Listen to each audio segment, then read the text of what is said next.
ایسے 4 موقع جب حضرت جبرائیل علیہ السلام بھی آزمائے گئے تھے۔ ایک دن حضور اکرم صلی اللہ علیہ وسلم نے حضرت جبرائیل علیہ السلام سے پوچھا کہ اے جبرائیل، کبھی ایسا بھی ہوا ہے کہ آپ کو آسمان سے زمین پر نہایت عجلت اور برق رفتاری اور نہایت مشقت کے ساتھ فوراً زمین پر اترنا پڑا ہو؟ جبرائیل علیہ السلام نے جواب دیا، یا رسول اللہ صلی اللہ علیہ وسلم، 4 مرتبہ ایسا ہوا ہے کہ مجھے نہایت سرعت کے ساتھ فوراً زمین پر اترنا پڑا۔ پہلی مرتبہ جب حضرت ابراہیم علیہ السلام کو آگ میں ڈالا گیا تو میں اس وقت عرش الہی کے نیچے مقام سدرۃ المنتہا پر تھا۔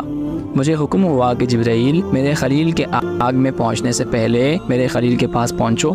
چنانچہ میں بڑی سرعت کے ساتھ اس سے پہلے کہ وہ آگ میں پہنچتے ان کے پاس پہنچ گیا۔ دوسری بار جب حضرت اسماعیل علیہ السلام کی گردن مبارک پر حضرت ابراہیم علیہ السلام نے اللہ کی طرف سے آزمائے جانے کے موقع پر انہیں ذبح کرنے کے خاطر چھری رکھی ہوئی تھی، تو مجھے حکم ہوا کہ چھری چلنے سے پہلے ہی زمین پر پہنچو اور چھری کو الٹا کر دو۔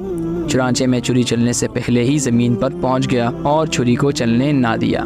تیسری مرتبہ جب حضرت یوسف علیہ السلام کو ان کے بھائیوں نے کنویں میں گرایا تو مجھے رب تعالیٰ کا حکم ہوا کہ میں یوسف علیہ السلام کو کنویں کی تہ تک پہنچنے سے پہلے ان تک پہنچوں اور کنویں کی تہ پر گرنے سے قبل ہی انہیں اپنے پروں میں اٹھا کر کنویں کی تہ میں موجود ایک پتھر پر بٹھا دوں۔ اور چوتھی مرتبہ یا رسول اللہ صلی اللہ علیہ وسلم، جب کافروں نے حضور صلی اللہ علیہ وسلم کے دندان مبارک کو شہید کیا تو مجھے حکم ہوا کہ جبرائیل، فوراً زمین پر پہنچو اور میرے محبوب صلی اللہ علیہ وسلم کے دندان مبارک کا خون زمین پر گرنے نہ دینا۔ زمین پر گرنے سے پہلے ہی وہ خون اپنے ہاتھوں میں لے لو، اور اے جبرائیل، اگر میرے محبوب کا خون زمین پر گر گیا تو قیامت تک زمین سے نہ کوئی سبزی اگے گی نہ کوئی درخت۔